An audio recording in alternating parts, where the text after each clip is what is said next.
अस्सलाम वालेकुम and welcome to Zor का जोर। आई होप आप लोग खैरियत से होंगे और अच्छे से अपना ख्याल रख रहे होंगे। Another day another show and yes what is happening in Pakistan cricket and what is not happening in Pakistan cricket. अभी मोस्ट प्रॉब्ली शायद फ्राइडे को जो है वो सलमान नसी द चीफ द हेड सब करता धरता ऑफ PSL उन्होंने ऐलान किया कि हाँ जी 2 टीम ज़रूर जो है वो हिस्सा बनेंगे, इन 2 एडेड वेन्यूज़ भी होंगे। सो उस हवाले से तो डिस्कशन होगी कि कहाँ बिडिंग प्रोसेस है, क्या है, कौन आ रहा है, कौन नहीं आ रहा, क्या खबरें रोटेट कर रही हैं। साथ ही साथ ODI और T20 के स्क्वाड का भी ऐलान हुआ, उसके हवाले से भी इन डेप्थ डिटेल डिस्कशन हम आने वाले टाइम पे करेंगे। माइक हेसन ने क्या कहा, माइक हेसन की प्रेस कॉन्फ्रेंस में हमें क्या क्या पॉइंटर्स जिसके सवालात के जवाब हम ढूंढ रहे थे, क्या वो जवाब मिले कि नहीं मिले, ये सारी डिस्कशन होगी हमारी आज इस प्लेटफॉर्म पे। मैं हूं सवेरा पाशा और मेरे साथ मौजूद है फलक चौहान और हमारे साथ स्टूडियोज में मौजूद हैं Abdul Rauf sahab, former test cricketer. Sir welcome to the show. Thank you. Video link पे हमें ज्वाइन किया इंटरनेशनल क्रिकेटर इरम जावेद ने। Iram welcome to the show. Thank you, अस्सलाम वालेकुम। वालेकुम अस्सलाम। और दूसरी तरफ हमारे साथ मौजूद हैं Hafiz Mohammad Imran, sports journalist. Welcome to the show. शुक्रिया मैडम, शुक्रिया। बिल्कुल जी। सो डिस्कशन का आगाज़ करते हैं और सबसे पहले रऊफ आपकी तरफ 2 स्क्वाड्स का ऐलान हुआ, एक ODI एक T20 स्क्वाड एंड बहुत सारी चीज़ें, बहुत सारे प्लेयर्स ऐसे जिनकी जस्टिफिकेशन नहीं मिल रही थी कि क्यों ये इस स्क्वाड का हिस्सा हो गए। कुछ प्लेयर्स को आपने रिजर्व में डाल दिया, 2 के होम सीरीज़ है, मगर शायद क्योंकि वो ट्राई नेशन भी है, 2 सीरीज़ का एक साथ अनाउंस किया ODI में भी T20 में भी, इसलिए आप सेटिस्फाइड हैं इस स्क्वाड से? देखिए सेटिस्फाइड इससे कौन हो सकता है, क्योंकि एक पॉलिसी नहीं है इनकी, कोई गाइडलाइन नहीं है, कोई इनमें कोई विजन नज़र नहीं आ रहा है। आप बताएं तो सही कि आप जाना किसके साथ चाह रहे हैं। आप यंगस्टर्स के साथ जाना चाह रहे हैं, आप जो सीनियर्स हैं उनके साथ जाना चाह रहे हैं, आपका डेवलपमेंट प्रोग्राम कहाँ पे है, आपकी एवेल्यूएशन प्लेयर्स की कहाँ पे है, जिनको आपने सेंट्रल कॉन्ट्रैक्ट दिया 2-3 माह पहले वो कहाँ पे हैं, जिनको सेंट्रल कॉन्ट्रैक्ट नहीं दिया और उनको पार्टिसिपेट करवाया, उनको क्यों करवाया। तो काफ़ी सारी ऐसी चीज़ें हैं कि जो देखने वाली, क्योंकि सेंट्रल कॉन्ट्रैक्ट जो हमारे ज़माने वाले नहीं है कि आप 50,000 या 1 लाख रुपया सेंट्रल कॉन्ट्रैक्ट दे के जस्टिफाई कर देंगे।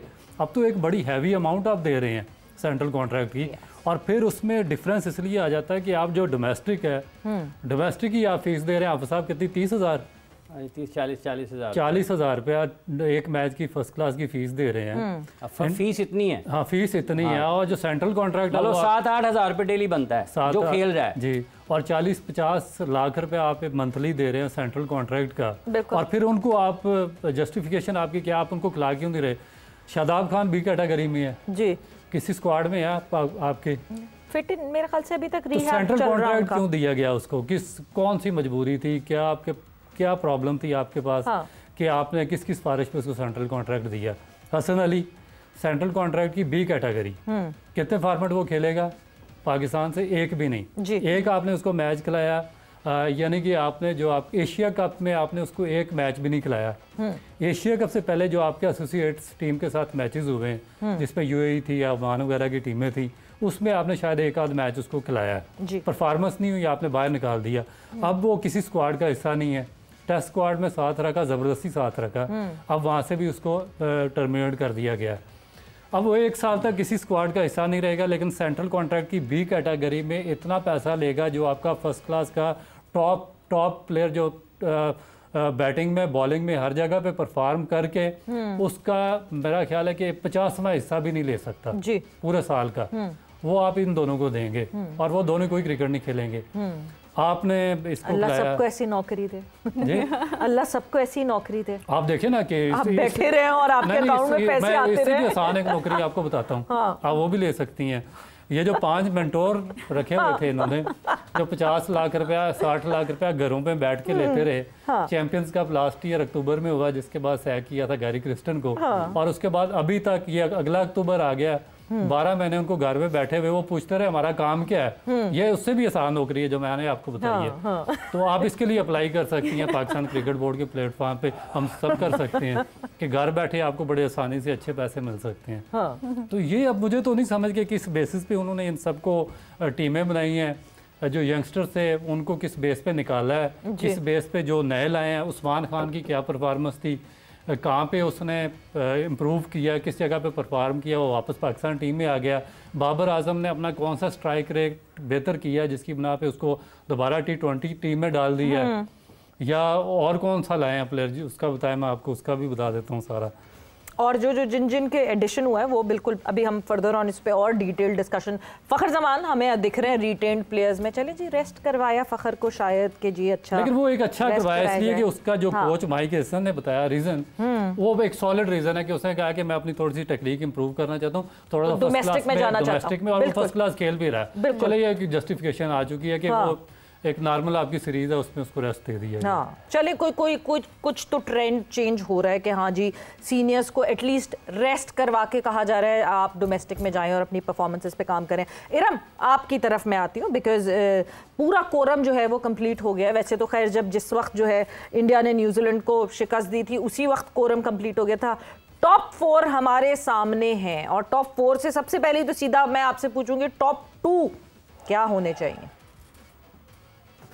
नहीं, मुझे जो लगता था कि जो टॉप 2 होंगे वो ऑस्ट्रेलिया और इंडिया जो है, मुझे उनका लगता था कि वो फाइनलिस्ट होंगे जो फाइनल खेलेंगे क्योंकि इस टूर्नामेंट में ऐसा हमने कोई प्रॉपर एक कोई अपसेट हुआ नहीं। अगर हम किसी भी मैच को कहेंगे कि जी आज अपसेट हुआ इस मैच में, वो हमारी टीम थी जो इंग्लैंड के साथ हो सकता था, ऑस्ट्रेलिया के साथ हम कर सकते थे, बट इंग्लैंड वाले मैच में जो है वो बारिश को कुछ और मंजूर था। फिर ऑस्ट्रेलिया वाले मैच में हमारे पास जो है बॉलर नहीं थे जो कि हम बेथ मूनी को आउट कर सकते, उस तरह से हमारी टीम जो है वो प्रॉपर कह लें कि उस मैच के हिसाब से उतरी नहीं थी, मुझे ऐसा लगता है। लेकिन ये है कि ऑस्ट्रेलिया और इंग्लैंड का मुझे अभी लग रहा था, लेकिन जिस तरह से अब इंडिया की जो ओपनर है प्रातिका वो हो गई है, वो इंजर्ड हो गई है, अभी वो सेमीफाइनल से तो रूल आउट हो गई है।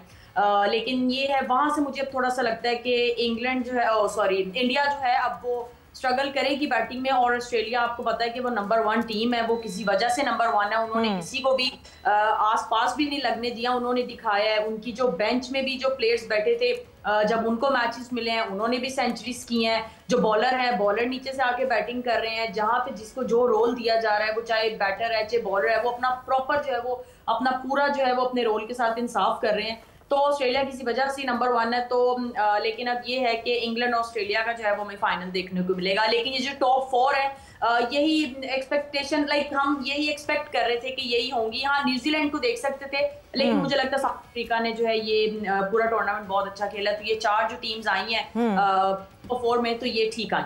यू टॉक अबाउट न्यूजीलैंड और हम कैसे भूल सकते हैं Sophie Devine. What a wonderful career, long career, और जितना सर्व किया वाइट फर्न्स को सोफी डिवाइन्स ने, वो कोई किसी से ढका छुपा नहीं है। Anything that you like to add on to that?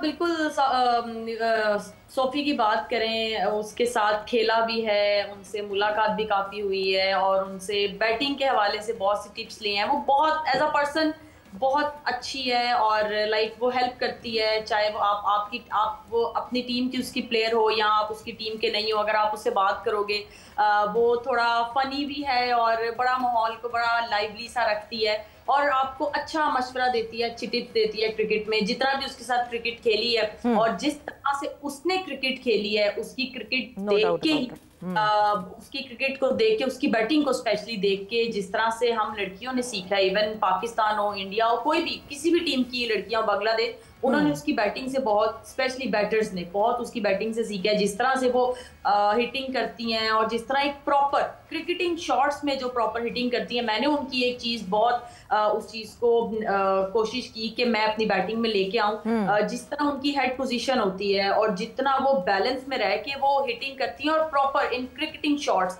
Sometime हम लोगों को जब हिटिंग का कहते हैं तो हमारा हेड कहीं चला जाता है और हमारा बैट पूरा घूम जाता है, लेकिन जब उसको देखते हैं तो वो मजा आता है उसकी बैटिंग देखने में। तो उनके लिए बेस्ट विशेस ही हैं और जिस तरह से उन्होंने अपनी टीम को लेके आई है यहाँ तक, तो उम्मीद है कि अब जिनके हाथों में अब ये टीम जाएगी वो भी इस टीम को आगे लेके जाएंगे। लेकिन उनके लिए बेस्ट विशेस हैं। अब ऑब्वियसली लीग्स खेलेंगे इनको। अब देखिए उनके लिए अब क्रिकेट से इंटरनेशनल उन्होंने ओडीआई से अभी अपने आप को उन्होंने रिटायरमेंट है, तो इट मींस तो इट मींस कि उनके पास अब लीग्स का ऑप्शन है। अब अक्सर हम प्लेयर्स को देखते हैं वो रिटायरमेंट लेते हैं, रिटायर हो जाते हैं और वो लीग्स खेलते हैं, तो हम और वो वहां से उनकी इंप्रूवमेंट चलती रहती है। अब अगर मैं यहाँ पे और ऐड कर दूं साउथ अफ्रीका की अगर मैं बात करूं, साउथ अफ्रीका को हमने इस टूर्नामेंट में बिल्कुल चेंज पाया उनकी टीम को, क्योंकि उनकी लड़कियां भी अब लीग्स में जाती हैं और डिफरेंट कंट्रीज में जाती हैं और डिफरेंट प्लेयर्स के साथ डग आउट शेयर करती हैं और उनको एक एक्सपीरियंस मिलता है। तो इसी चीज की मुझे लगता है हमारी टीम में भी इस चीज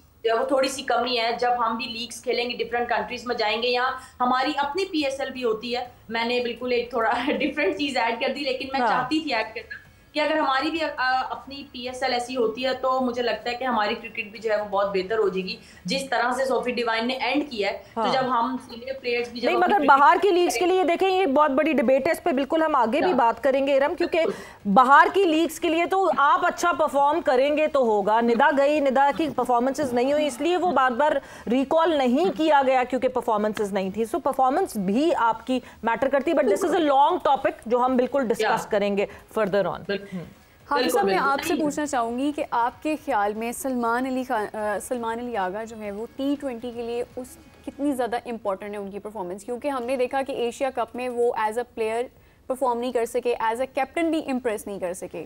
तो अभी आने वाले दिनों में हम T20 वर्ल्ड कप भी देख रहे हैं, तो कितनी ज़रूरी है कि वो दोनों शोबों में अच्छा परफॉर्म कर सकें? मेरे ख्याल में तो इससे बहुत ज़्यादा अहम बात यह है कि पाकिस्तान क्रिकेट टीम के टेस्ट कैप्टन को, जबकि वो खेल रहा है, उसको कंसल्टेंट लगा दिया है इंटरनेशनल क्रिकेट का, डायरेक्टर का, एक मतलब एक गैर एलानिया डायरेक्टर है।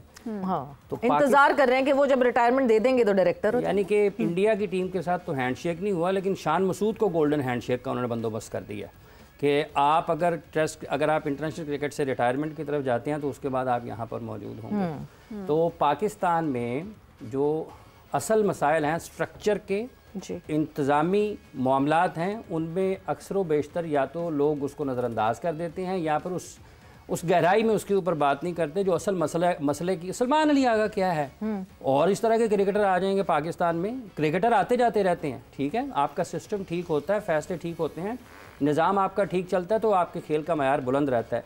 इसलिए इस वक्त में इन तमाम चीज़ों से ज़्यादा अहम यह है कि पाकिस्तान क्रिकेट में इस वक्त इंतज़ामी सतह पर क्या फ़ैसले हो रहे हैं। जिस मुल्क में हर शख्स क्रिकेट बोर्ड में एक से ज़्यादा काम कर रहा हो और वो कोई भी काम ठीक ना कर रहा हो, उसकी टीम का यही हाल होता है जो पाकिस्तान टीम का विमेंस वर्ल्ड कप में हो रहा है, और उससे पहले एशिया कप में हुआ, और उससे पहले जितने भी आईसीसी के मेंस इवेंट्स खेले हमने उसमें हुआ है।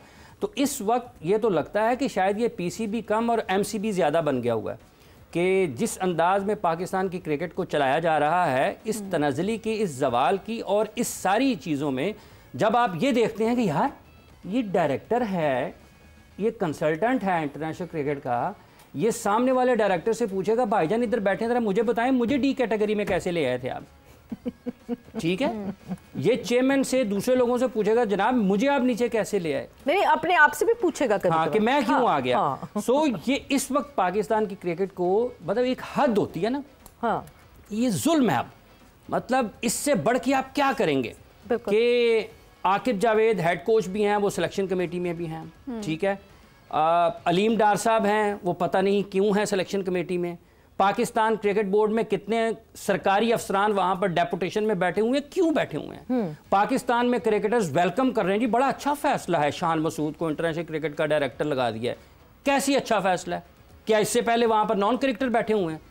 जिस शख्स का जो काम है आप उसी को देते हैं। एक वक्त में मिसबाउल हक को पाकिस्तान क्रिकेट बोर्ड ने chief selector, head coach, batting coach सब कुछ बना दिया। नहीं, इससे पहले डायरेक्टर इंटरनेशनल क्रिकेट कौन था? उस्मान वाला ना, उस्मान नॉन क्रिकेटर्स बैठे हुए थे। हाँ, तो जो क्रिकेटर हैं उनकी क्या कारकर्दगी है? नहीं, जो क्रिकेटर्स बैठे हुए देखें, अगर तो वो टेस्ट कैप्टन नहीं होते, मैं रऊफ की तरफ जरा टर्न अराउंड करूं, अगर तो वो टेस्ट कैप्टन नहीं होते तो फिर तो ठीक है। In the modern day era if anyone understands this international relationships को हैंडल कैसे करना, फिर तो इट वाज फाइन, क्योंकि हमने कर लिया टेस्ट एंड ट्राई। जो इनसे पिछले वाले तो थे उन सबको टेस्ट, मैंने वो कहा ना, if he was not the test captain, वो टेस्ट कैप्टन है, इसलिए this is a very big confusion कि एक तरफ टेस्ट कैप्टन भी रहेंगे, एक तरफ कंसल्टेंट इंटरनेशनल क्रिकेट भी रहेंगे। That is a very big confusion. या तो वो टेस्ट कैप्टनसी से स्टेप डाउन करें, स्टेप डाउन सिर्फ टेस्ट कैप्टनसी से नहीं, रिटायरमेंट अनाउंस करें। यहाँ पे तो मेंटोर्स फर्स्ट क्लास क्रिकेट खेल रहे हैं। मैडम आप कहाँ पे हैं? मेंटोर्स फर्स्ट क्लास क्रिकेट खेल रहे हैं, तो ये निजाम की खराबी है ना। अगर एक खिलाड़ी अभी खेल रहा है या उसको 6 माह हुए रिटायरमेंट अनाउंस किए, आप उसको बराह रास्त डायरेक्टर की पोस्ट कैसे दे सकते हैं? आपने कहाँ पर उसको चेक किया मुख्तलिफ हैसियतों में इंतजामी सतह पर कि क्या ये इसमें कम्युनिकेशन की उस लेवल पर थ्रेशोल्ड उसका कितना है, वो लोगों को किस तरह से कन्विंस कर सकता है, वो लोगों की उसमें कुव्वत समात करनी है, क्या उसकी लर्निंग पावर है या नहीं है, क्या उसकी communication skills at national level at highest level हैं या नहीं है। ये खाली ये कह देना जी क्रिकेटर है इसको उठा के पाकिस्तान क्रिकेट बोर्ड में बैठा दे, ये पाकिस्तान के क्रिकेटर्स की बात आप कर रही हैं जो अगर टीम से ड्रॉप होते हैं तो उनकी अना को ठेस पहुंचती है। जी हमें ये क्यों कह दिया गया कि ड्रॉप हुए?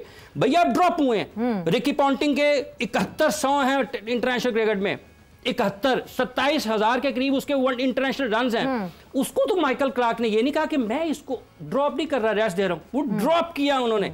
ये पाकिस्तान में झूठी अनाएं हैं। क्रिकेटर्स पाकिस्तान के मिसलीड करते हैं पाकिस्तान के मासूम क्रिकेट से मोहब्बत करने वाले लोगों को। ये दिमाग और आंखें लोगों की भी खुलनी चाहिए। Rauf, your take on that. देखिए इसमें इनकी बिल्कुल बात इन्होंने ठीक की है, मगर रिस्पॉन्सिबल कौन है? बेसिक रिस्पॉन्सिबिलिटी किस पे आती है? जिसने पीसीबी को एमसीबी बना दिया। देखिए सबसे मैं बार बार क्यों बात करता हूँ गवर्निंग बोर्ड पे। गवर्निंग बोर्ड किसी भी इदारे के गवर्निंग बोर्ड का क्या मकसद होता है जी?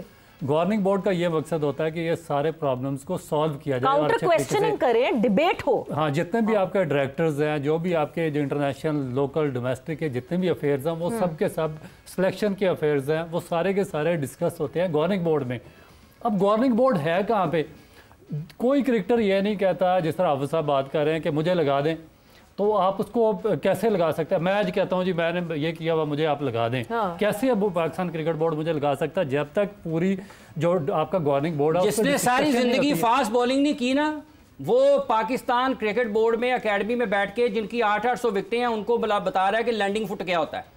बस जिसने 800 आउट कर लिए उसको उसने बगैर लैंडिंग फुट के कर लिए 800 आउट। अब इशू ये है कि आपने जो अपना इदारा उसका बेड़ा गर्क कर दिया हुआ है। देखिए जब आप इदारे कैसे तबाह होते हैं? जब आप उनके गवर्निंग बोर्ड को ख़त्म कर देते हैं, जब आप वहाँ पे अपना वन मैन शो कायम कर देते हैं, आप अपनी मर्जी के लोग गवर्निंग बोर्ड में ला के देते हैं। देखिए जो रीजन्स और ये रऊफ साहब मुल्तान की तरफ से खेलते थे जी। बावजूद कारकर्दगी के इनका पाकिस्तान के लिए नाम नहीं आ रहा था। इनके रीजन के जो गवर्निंग बोर्ड के प्रेसिडेंट, जो इनके रीजन के प्रेसिडेंट थे, वो गवर्निंग बोर्ड थे, वो उन्होंने अजाब किया हुआ था सबको कि इस हमारे लड़के का ये टॉप परफॉर्मर है, पाकिस्तान की टीम में नाम क्यों नहीं आता। आज 4 रीजनल प्रेसिडेंट है पाकिस्तान क्रिकेट बोर्ड के जो गवर्निंग बोर्ड में है। एशियन, ब्रैडबैन, जहीर अब्बास पाकिस्तान क्रिकेट बोर्ड के गवर्निंग बोर्ड में शामिल हैं। तो इनसे पूछे ना सबसे, वो तारिक सरवर साहब, वो दूसरे वो जो एजेके के हैं, वो डीएमजी के हैं, वो डीएम जमाली के, वो लाड़काना के, ये तो झंडे उठा के बाहर मुजाहरे कर रहे होते थे कि पाकिस्तान में क्रिकेट तबाह हो रही है। आज क्या दूध और शहद की नहरें बह रही हैं। और देखिए गवर्निंग बोर्ड बनाया कैसे हुआ है इन्होंने? गवर्निंग बोर्ड बनाया हुआ है कि जो आपके 4 रीजन्स हैं जहाँ से क्रिकेट की नर्सरी आती है, एक है आपका कराची, लाहौर है, सियालकोट है, फैसलाबाद है या मुल्तान है। कितने बंदे हैं? सिर्फ एक कराची का बंदा, बाकी किसी बंदे की कोई गवर्निंग बोर्ड में रिप्रेजेंट नहीं। कराची वाला भी नहीं है, कराची वाला भी नहीं है, कराची वाले भी नहीं है कौन? डेरा मुराद जमाली, आजाद कश्मीर, लाड़काना। यार ये गवर्निंग बोर्ड और जहीर अब्बास साहब की बहुत बड़ी खिदमत है, मैं उनको एडमायर करता हूँ। पाकिस्तान के एशियन ब्रेडमैन रहे, 100 सेंचुरियाँ उनकी, मगर हर चीज़ की एक लिमिट होती है, हर चीज़ की एक एज होती है।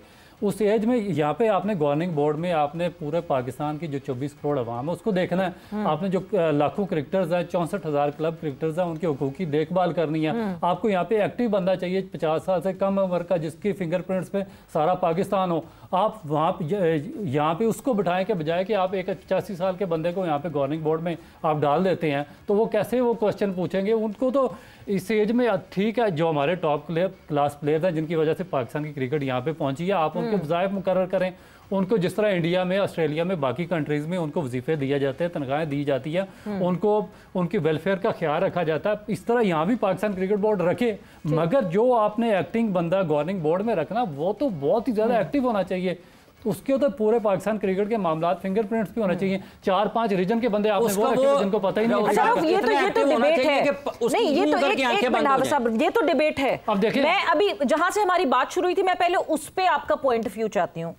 एक प्लेयर ठीक है, वो अभी टेस्ट कैप्टन है, अगर तो वो टेस्ट कैप्टन से स्टेप डाउन करता है एंड अगर वो इस पोजीशन पे आता है, would this be the right decision? Because इससे ही तो पिछली लॉट है जो मुसलसल घूम घूम के आ रही है, ये इससे ही पिछली लॉट है ना, मिसबाउल हक, मोहम्मद हफीज, फिर सरफराज अहमद, शोएब मलिक, यही वो घूम घूम के आ रहे थे ना। तो अगर हमने नई लॉट की तरफ मूव ऑन करना है to make decisions and to make good decisions for this stand, this part जहां पे इंटरनेशनल क्रिकेट की हम बात करते हैं, उस्मान वाला साहब ने क्या कर दिया? हमारा एफटीपी हमें दिख रहा है, रमीश राजा साहब, और उस वक्त क्या हालात हुए हैं हमारी एफटीपी में, टेस्ट मैचेस काट काट के हमने T20s बढ़ा दिए हैं। अगर ये डिसीजन इस पॉइंट पे अभी आया है, what do you say about that? देखिए इसमें बैकग्राउंड में जाना पड़ेगा ना कि आपने किस बेस पे उसकी अपॉइंटमेंट की है। उससे पहले एक बंदा आपका 4 साल 15 रन की एवरेज पे खेलता रहा है। 15 रन की एवरेज पे 20 टेस्ट मैच आपका कैप्टन खेला 15 रन की एवरेज पे। क्या इस पे कोई काउंटर क्वेश्चन है आपका? क्या उसकी 15 रन से ज़्यादा की एवरेज थी? उसकी 15 या 16 रन की एवरेज थी और वो 20 टेस्ट मैचेस खेला है। किसी ने उसको साइडलाइन नहीं किया ना। यहाँ पे आपका जो हर साल परफॉर्म करता रहा है उमर सदीक, किसी ने उसको रिप्लेस नहीं किया। आपका वो जो मुल्तान का है वो लड़का, वो हर साल परफॉर्म करता रहा, नई रिप्लेसमेंट पे आबद अली परफॉर्म करता रहा, नहीं रिप्लेस हुआ। उसके बाद ये टेस्ट कैप्टन रहा, 14 मैचेस में से 10 टेस्ट मैचेस पाकिस्तान आ रहा है। पाकिस्तान की हिस्ट्री का बदतरीन टेस्ट कैप्टन रहा है ये। बिल्कुल। बांग्लादेश जैसी टीम जो कभी सोच भी नहीं सकती थी, हमारे दो हम खेलते होते थे कि बांग्लादेश पाकिस्तान में कभी एक टेस्ट मैच भी जीतेगा, वो इसकी कैप्टनसी में पाकिस्तान के अंदर वाइट वॉश करके आपकी अपने क्रिकेट बोर्ड ने उसको कैटेगरी ए से कैटेगरी बी में नहीं, कैटेगरी सी में नहीं, कैटेगरी डी में उसकी क्या उसको कहते हैं डिमोशन की है। लोग साहब कता कलामी की माजरत, क्रिकेट बोर्ड के इश्यूज पे मजीद भी डिस्कशन करेंगे, लेकिन यहाँ वक्त हुआ है शॉर्ट ब्रेक का। We will be right back.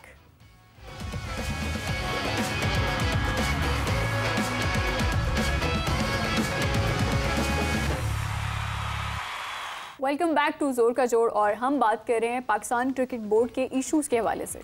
बिल्कुल जी, इश्यूज ही इश्यूज, मगर ये कि कल से शुरुआत हो रही है द T20 सीरीज़ और साउथ अफ्रीका के अगेंस्ट जो T20 सीरीज़ खेलनी है पाकिस्तान ने। सबसे तो पहले एक अच्छा फॉरवर्ड स्टेप ये है कि जनरली पाकिस्तान आपको नहीं दिखता अवेयरनेस कैंपेन्स में, मगर this time around pink Jersey कल पहनी जाएगी और उस पिंक जर्सी में जो है वो T20 मैच जो है वो हमें खेलते हुए दिखेंगे अपने प्लेयर्स। बट जहाँ T20 टीम की बात कर रहे हैं, ऑब्वियसली नाम चेंज, जिस तरह आपने बाबर की भी बात की कि कहाँ परफॉर्मेंस देखी जहाँ बाबर की वापसी हुई, वाई आपको अगर परफॉर्मेंस पे हटाया गया था तो there should be a reason कि आपको वापस क्यों लाया गया। बट क्या रीजनिंग माइक हेसन ने दी जब प्रेस कॉन्फ्रेंस की, क्या बात है भाई। बाबर की तो हम बिल्कुल बात करेंगे, मगर उससे पहले मैं तो वहीं अटक गई वो सोचते हुए कि उस्मान खान स्पिन बहुत अच्छा खेलते हैं, अचानक से कैसे पता चल गया माइक हेसन को? मतलब हम जो स्पिन खेलने एशिया कप जा रहे थे और जिसमें हमें पता था कि स्पिन ही स्पिन होनी है, तो अच्छे स्पिन खेलने वाले जो हैं वो प्लेयर्स हमारे पास होने चाहिए, उस वक्त क्यों ख्याल आया ये इनको अचानक से ख्वाब आया कोई? देखिए इसको बिल्कुल भी नहीं पता है, ये मुझे नहीं लगता कि कोई ठीक कंडीशंस में है। और मेरा ख्याल है कि पाकिस्तान क्रिकेट का सबसे बड़ा सेटबैक ही यही है, क्योंकि देखिए हमने बहुत ज़्यादा तजर्बा किया। उस्मान खान हमने T20 वर्ल्ड कप भी उसको खिलाया, उसके बाद भी 4 सीरीज खिलाई, 16 या 18 उसको हमने T20 मैचेस खिलाए, उसकी परफॉर्मेंस 0/0 रही है। प्रोसेस होता है, आप देखते हैं पुराना रिकॉर्ड, जो रिसेंट रिकॉर्ड होता है, आप परफॉर्मेंस देखते हैं, फिटनेस देखते हैं, एटीट्यूड देखते हैं, हर चीज़ देखते हैं, उसके बाद फिर नेक्स्ट सिलेक्शन होती है। आपने उसको कर दिया ड्रॉप। शादाब खान को हम पिछले 5 साल से लिंगर ऑन कर रहे थे, हमने उसको वर्ल्ड कप खिलाया इंडिया में, बुरी परफॉर्मेंस, एशिया कप श्रीलंका में वर्स्ट परफॉर्मेंस, उसके बाद T20 वर्ल्ड कप बुरी परफॉर्मेंस, उसके बाद आगे जो सीरीज़ थी उसमें, उसके बाद उसको इनफ चांसेस देने के बाद उसको कर दिया ड्रॉप। उसके बाद आ गया आपका नवाज। हम पिछले 8 साल से देख रहे थे, इंपॉर्टेंट मौके पे उसको बॉलिंग दी गई, उसने पाकिस्तान को लेग डाउन किया। ये इंडिया और श्रीलंकन कंडीशंस में उससे अपना कोटा तक मुकम्मल नहीं हुआ। हम उसको 6 साल देखते रहे, हमने उसको कर दिया ड्रॉप। उसके बाद खुशदिल शाह को हम 6 साल लेकर चलते रहे, हमने उसको भी कर दिया ड्रॉप। इस आदमी ने आके क्या किया, ये जो कोच इन्होंने भर्ती किया बगैर सोचे समझे, इसने वो सबको वापस ले आया। जो यंगस्टर हम इनके लिए तैयार कर रहे थे, मसलन आकिफ जावेद को हम लेके गए थे न्यूजीलैंड, उसे आउटस्टैंडिंग परफॉर्म किया, उसको इसने कर दिया ड्रॉप जी। सलमान मिर्ज़ा ने 1-2 मैचेस में अच्छी परफॉर्मेंस की, उसको कर दिया ड्रॉप। उसके बाद आपका जो था हसन नवाज, ओपन से शुरू किया, उसको नंबर 5 पे फिनिश किया, वहाँ से उसको कर दिया टीम से ड्रॉप। उसके बाद बाबर आजम को इसने टीम से ड्रॉप, रिजवान को भी कर दिया ड्रॉप। अब ये कह रहा है कि बाबर आजम को भी वापस लाएं नंबर 3 पे, वो भी स्ट्राइक रेट अच्छी कर देगा। पता नहीं इसने कहाँ पे उसकी स्ट्राइक रेट देखी है कि उसने स्ट्राइक रेट अपनी इंप्रूव किया, उसको वापस ले आया। टेस्ट मैच में सबसे ज्यादा थी ना। हसीबुल्ला खान को हम पिछले 5-6 साल से साथ रख के डेवलप कर रहे थे, 4 साल से, उसको भी इसने ड्रॉप कर दिया, उसको किसी फॉर्मेट में रखा, उसको निकाल दिया, अब उसको भी वापस लाए हैं, शायद वनडे में लाए हैं। वनडे में हसीब है। मेरी तो समझ से बाहर है कि हम आगे करेंगे क्या, क्योंकि बगैर किसी उनको वर्स्ट परफॉर्मेंस में निकाला है। हाँ। उनकी जगह पे नए यंगस्टर्स को चांसेस दिए हैं, 2-2 4 मैचेस में उन्होंने वहाँ पे किया परफॉर्म, उन यंगस्टर्स को निकाल दिया, फिर वही जो डिस्कार्डेड प्लेयर थे उनको वापस ये दोबारा टीम में लेकर आया, और फिर हमें ये नई स्टोरियाँ सुना रहा है कि ये आगे परफॉर्म करेंगे, हम डेवलपमेंट करेंगे। भाई किसी एक जगह पे खड़े हो ना, किसी एक, आप इससे ये बंदा पूछे कि इसने जो आपकी जो ट्राई नेशन सीरीज हुई थी एशिया कप से पहले, उसमें जो आपके 4 हुसैन तलत हैं, वहाँ पे कोई मैच नहीं खेला, उसको बाहर बिठा के रखा। खुशदिल शाह ने कोई मैच नहीं खेला, उसको बाहर बिठा के रखा। सलमान मिर्ज़ा ने कोई मैच नहीं खेला, आपके मोहम्मद वसीम जूनियर ने कोई मैच नहीं खेला, वो बाहर रहे हैं। वहाँ से उठा के जब आप एक ट्राई नेशन में एसोसिएट कंट्रीज़ के खिलाफ आप किसी इनको बंच को चांसेस नहीं दे रहे, तो आपके पास कौन सी अथॉरिटी है कि आप उनको जब एशिया कप पे इंडिया के खिलाफ ट्राई करें। अब इंडिया के खिलाफ, अच्छा आपने आगे चले इंडिया के खिलाफ आपने ट्राई भी किया, अच्छा आप नवाज को दोबारा वापस लाए हैं, आप इंडिया के खिलाफ उससे बॉलिंग तो करवाएं। उसने उसको एज ए ऑलराउंडर खिला रहा, और उसने 1 ओवर इंडिया के खिलाफ जो आपका मैच जिस पे आपने 10 साल इन्वेस्ट किया, वो इंडिया के खिलाफ 1 ओवर 1 बॉल तक नहीं कर सका उस मैच में जी। मोहम्मद हारिस को ये वापस लाए थे, हसीबुल्ला खान वगैरह, रिजवान सबको बाहर निकाल के, हसीबुल्ला खान को इन्होंने वहाँ पे एक उसके हारिस को एज ए बैट्समैन खिलाया, और हारिस को 9वें नंबर पे बैटिंग करवा रहा है। तो मुझे बताएं कि मुझे तो इस आदमी का मुझे कोई ज़हनी तवाज़ुन नहीं ठीक नहीं नजर आ रहा है। कोच साहब जिसके अभी चंद हफ्ते पहले गुजरे हैं, पाकिस्तान ने, हर किसी ने माइक हैसन का माइक उठाया हुआ था, बदल देगा पाकिस्तान की क्रिकेट माइक हैसन। आप समझ बूझ उसकी अंदाज़ा लगा लें कि मोहम्मद हारिस के बारे में कप्तान पाकिस्तान T20 फॉर्मेट सलमान अली आगा, जिनका भी फलक ने सवाल किया कैसी कारकर्दगी रहेगी, अल्लाह करे कि एशिया कप वाली ना हो, कि सलमान अली आगा ने कहा कि मोहम्मद हारिस तो सैक्रिफाइस कर रहा है नीचे खेलने पे, और ये यहाँ पे क्या कह रहा है उसके बारे में कि उसको तो बड़ी बेहतरी की ज़रूरत है। तो किस बयान को ठीक माना जाएगा? क्या उसकी कुर्बानी का बयान गलत था, या ये जो उसकी यहाँ पर ये उसकी कारकर्दगी के बारे में बात कर रहा है? नहीं, चेयरमैन साहब का ट्वीट भूल गया। नहीं इसमें चेयरमैन साहब ने ट्वीट की कि सपोर्ट करें। जी इम्पोर्टेंट बात बताऊं, वजह यह है कि जब ये लोग काम करते हैं ना वेस्टर्न कंट्रीज में जाके, न्यूजीलैंड में, ऑस्ट्रेलिया में, वहाँ पे इनको रखा जाता है एक लिमिट के अंदर, भाई ये हमारा रोड मैप है, ये हमारा फ्यूचर प्लान है, इस पे आपने चलना है, ये बंदे हैं उनको आपने एडजस्ट करना है, इस तरह लेके चलना है। यहाँ पर पाकिस्तान में आते हैं, रोड मैप ही नहीं है ना, इनका रोड मैप ना फ्यूचर प्लान ना रोड मैप को पिछले डिस्कार्डेड 10 साल वाले उठा के लाते हैं, जो यंगस्टर्स होते हैं उनको निकाल देते हैं, फिर उनको निकालते हैं, फिर दोबारा तजर्बे शुरू करते हैं। ना इनको कोई पूछने वाला है यहाँ पे पाकिस्तान में, ना इनको कोई बताने वाला, ना इनसे कोई ना रोड मैप है, ना अकाउंटेबिलिटी है। इरम, आप क्या ऐड इन करना चाह रहे हैं? मैं ये ऐड करना चाह रही थी कि हम लोगों का मसला ही यही है। मुझे फखर जमान का इसलिए है कि चलें वो अगर उन्हें खुद अपनी थोड़ी टेक्निक पे वो काम करना चाह रहे हैं, या कोच की कहने पे वो करना चाह रहे हैं। ये भी ना मुतनाज़ा बयान है, इसकी ये भी गलत भी हो सकता है। ये किसी को अगर वापस लाना हो उसको 35 साल की उम्र में टेक्निक पे काम करना है। हाँ, अब मेरा यही कहना है कि हमारा मसला यही है कि जब हम टेक्निक सही करने चले जाते हैं ना, तो हम जितने होते हैं हम उससे भी फारिग हो जाते हैं। अब एक प्लेयर है, अगर वो स्कोर कर रहा है उसी टेक्निक से, अगर वो पाकिस्तान के लिए स्कोर कर रहा है, तो क्या वो गलत है? एट द एंड तो स्कोर देखा जाता है। एट द एंड आपने पाकिस्तान के लिए कितने मैचेस जितवाए हैं पाकिस्तान को, वो देखा जाता है। अगर वो इस टाइम पे वो अपनी टेक्निक को सही करने चले गए, तो सॉरी टू से मुझे लगता है फिर पूरी टीम को ही जरूरत है टेक्निक सही करने की। और लेकिन ये है कि फखर जमान को मैं चाहती थी कि वो T20 में होते। हाँ, अगर आपने रेस्ट करवाना था या किसी की टेक्निक पे काम करना था तो आप साइम अयूब को रेस्ट करवा सकते थे। आप उनको रेस्ट करवा के या उनको आप मैचेस में भेजते कि वो डोमेस्टिक खेले और फखर जमान को आप टीम में रख सकते थे, लेकिन सर अब्दुल रऊफ भी बैठे हैं और इमरान भाई भी बैठे हैं, तो ये बता सकते हैं मुझे कि अगर आपकी टेक्निक इतनी सॉलिड नहीं है लेकिन आप पाकिस्तान को मैचेस जितवा रहे हैं और स्कोर कर रहे हैं, क्या ये गलत है? उसकी तो टेक्निक ही अपनी है, वो तो मुनफरिद खिलाड़ी है, उसके साथ तो टेक्निक मतलब आपने टेक्निक सही करवानी थी या किसी के लिए जगह बनवानी थी? जगह बनवानी थी जी, बिल्कुल जगह बनवानी थी। ये बिला वजह उसके आप उठा के तो देखें, उसने आखिरी 8-10 मैचेस खेले हैं पाकिस्तान के लिए, उसने T20 फॉर्मेट में रन्स किए हैं। यही मसला है कि जब शान मसूद का जिक्र हुआ है, उनकी कारकर्दगी के हवाले से अब्दुल रऊफ साहब ने भी बात किया, क्या शान मसूद वकार यूनुस से ज़्यादा कामयाब क्रिकेटर हैं? क्या शान मसूद आकिब जावेद से ज़्यादा कामयाब क्रिकेटर हैं? क्या शान मसूद मिसबाउल हक से ज़्यादा कामयाब क्रिकेटर हैं? इसी तरह से क्या सकलैन मुश्ताक से क्या वो सरफराज अहमद से, शोएब मलिक से ज़्यादा कामयाब क्रिकेटर हैं? नहीं है। उनकी क्रिकेट इनसे बहुत कम है अगर आप कारकर्दगी के मयार को देखते हैं। तो अगर ये लोग कामयाब नहीं हो पा रहे हैं तो एक शान मसूद को हम कैसे कह दें कि ये आते साथ सब कुछ बदल देगा? वही डायरेक्टर्स की एक फौज जफर मौज है जिसने पाकिस्तान क्रिकेट के ऊपर पर्दे डाले हुए हैं सारे के सारे, और उनका एक कब्जा है। उनकी मौजूदगी में सिस्टम आपका ख़राब है। ये सारे का सारा सिस्टम जो इस वक्त पाकिस्तान क्रिकेट बोर्ड में निहायत आप निचली सतह पर उसको देख रहे हैं, जो आपकी इस वक्त फर्स्ट क्लास क्रिकेट में कमेंट्री हो रही है, वो कमेंट्री कम कॉमेडी ज़्यादा है, और वो पाकिस्तान क्रिकेट का नक्शा पूरी दुनिया को बता रही है कि कोई चेक लिस्ट किसी जगह पर है नहीं। इसलिए जिसको आप मर्जी लगा दें, अजहर क्या कम क्रिकेट खेली है उन्होंने? असद शफीक क्या कम क्रिकेट खेली है? अलीम डार क्या कम अंपायरिंग की है उन्होंने?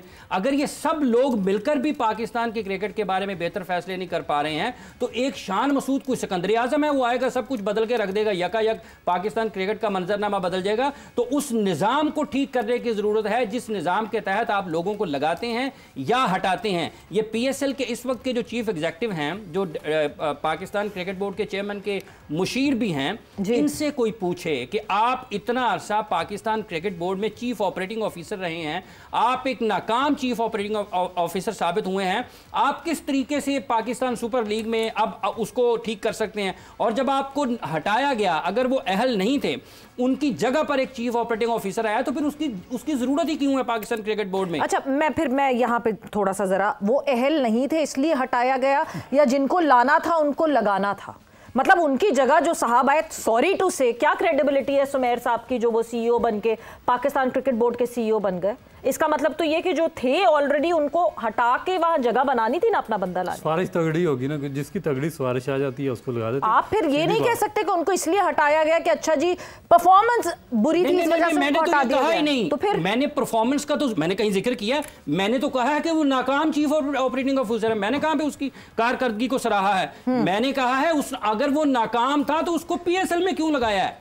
अगर वो एज चीफ ऑपरेटिंग ऑफिसर एक फेलियर है तो वो PSL में कैसे आ सकता है? और अगर आपने उसको वहां से हटा दिया उसकी अहम जिम्मेदारी से, तो फिर उसका काम ही क्या है पाकिस्तान क्रिकेट बोर्ड में? फिर उसको बर्खास्त करें, घर जाएं। अभी और के लिए एक और साहब अहम जिम्मेदारी से हटे, वो भी PSL में जाएंगे, वो भी आप देखिएगा। तो यही तो मैं अर्ज कर रहा हूं, ये PCB कम MCB ज्यादा है।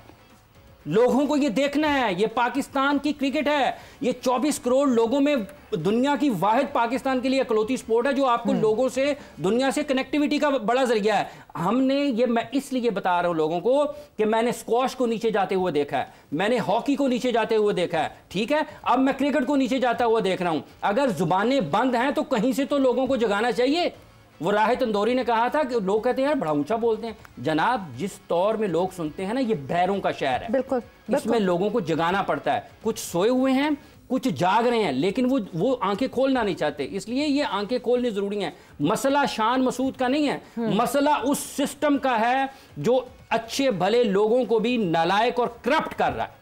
मसला उस सिस्टम का है जो अच्छे बड़े लोगों। रऊफ साहब, इंतजामी उमूर पे तो चले, हमने इनकी कमजोरियों पे भी बात कर ली, इश्यूज पे भी बात कर ली, लेकिन कल जो मैच होने जा रहा है उसमें बाबर आजम कम बैक कर रहे हैं T20 में। बैटिंग में क्या उनको बेहतरी लेकर आनी चाहिए?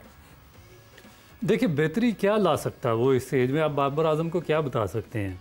डिपेंड करता है कि वो किस किस्म की फॉर्म है, उसका क्या मेंटल लेवल क्या है। कायदे आज़म ट्रॉफी को वैल्यू नहीं करते, वो वहाँ नहीं खेलने। तो देखिए फिर अगर कोई वैल्यू नहीं करता तो फिर ज़बरदस्ती आपको वैल्यू करवाना पड़ेगा। ये कैसे हो सकता है कि ना प्लेयर वैल्यू करवा उसको आपने देखिए उसका जो आपने जो अपना फर्स्ट क्लास क्रिकेट है उसको ही रोलिंग स्टोन बना के रख दिया। आप हर साल उसका स्ट्रक्चर चेंज कर देते हैं, कभी 8 टीमें कर देते हैं, कभी 6 टीमें कर देते हैं, कभी 16 कर देते हैं, कभी पिछले साल आपने कोई 500 बंदे का डेब्यू करवा दिया। इस साल आपने 6 टीमें कर दी, पिछले साल आपने कुछ इसमें फिर हंटिंग ग्राउंड हो गया था पिछले साल, कायदे आज़म ट्रॉफी, चैंपियंस कप वाह वाह वाह हो गया था कि पिछले साल उन्होंने कहा चैंपियंस कप एक बहुत बड़ा हम इसमें कोई इनोवेशन कर रहे हैं, और अब इस दफा चैंपियंस कप भी खत्म हो गया। उसके बाद फिर आप सब उसका भी साइकिल पूरा नहीं हुआ, उसका 4 डे टूर्नामेंट कुछ भी नहीं हुआ उसका 4 डे टूर्नामेंट ही नहीं हुआ। जहाँ पे आपको 4 डे करवाना चाहिए वहाँ पे आप T20 करवा देते हैं, जहाँ पे T20 करवाना चाहिए वहाँ पे 1 डे करवा देते हैं। 1 डे आपसे इवन के जो अंडर 19 बच्चों का, जहाँ पे आपकी पूरी क्रिकेट की बेस लाइन खड़ी होती है, जो स्ट्रक्चर पूरा आपकी इमारत खड़ी होती है आपके अंडर 19 पे, वो पिछले साल नहीं हुआ। पता नहीं किसके बच्चे को खिलाना था इन्होंने पिछले साल की परफॉर्मेंस पे, क्योंकि एक मैच हुआ था लास्ट ईयर अंडर 19 का, एक मुल्तान का लड़का था, उसने 200 कर दिया एक मैच में। अब इनको पता चल गया कि हमारा एक बंदा है यहाँ पे जिसको हमने बड़ा कुछ दिया हुआ है, उसके बेटे की परफॉर्मेंस इस साल नहीं आएगी क्योंकि 200 कर दिया उसने, तो इन्होंने वो बंद ही कर दिया कि उसके बाद अंडर 19 हुई नहीं। हाँ, तो फिर at the end of the day यही होगा फिर पाकिस्तान क्रिकेट में कि इसके बेटे की हम ख्याल रखते रहें, इसके भांजे का ख्याल रखते रहें, उसके भतीजे का ख्याल रखते रहें, यही हम एक दूसरे के ख्यालात रखते रहें। You scratch my back, I scratch your back, इसके अलावा पाकिस्तान क्रिकेट में और कुछ नहीं होना। और जिस तरह डाउन दी ड्रेन हमें जाता हुआ दिख रहा है पाकिस्तान क्रिकेट, वो सबके सामने। बट विद दैट वक्त हमारा खत्म हो गया है। 5 सेकंड जल्दी से 4 डे आपकी जो कायदे आज़म ट्रॉफी है वो 4 रोजा से शुरू हुई है और आपका अंडर 19 1 डे से शुरू हुआ है। आप लगता ये है कि इस मरतबा उन्होंने 3 डे टूर्नामेंट कराना ही नहीं, अगर वो 4 डे था तो उसको 3 डे से शुरू होना चाहिए। क्यों जी उसूल यही है, इसी तरह करवाना चाहिए। बट कौन डिसाइड और कौन है उस हेल्म पे जिसको पता है कि किस तरह डिसाइड करना है। बट विद दैट हम जितनी बातें कर लें वक्त, मुझे लगता है कि हमें पूरा दिन चाहिए to talk about this. But thank you आप लोग का बहुत बहुत शुक्रिया for joining in. Thank you Iram for joining in, बहुत बहुत शुक्रिया। सवेरा पाशा को और फलक को इजाजत दीजिए, अपना बहुत ख्याल रखिएगा। टेक केयर, बाय बाय, अल्लाह हाफिज।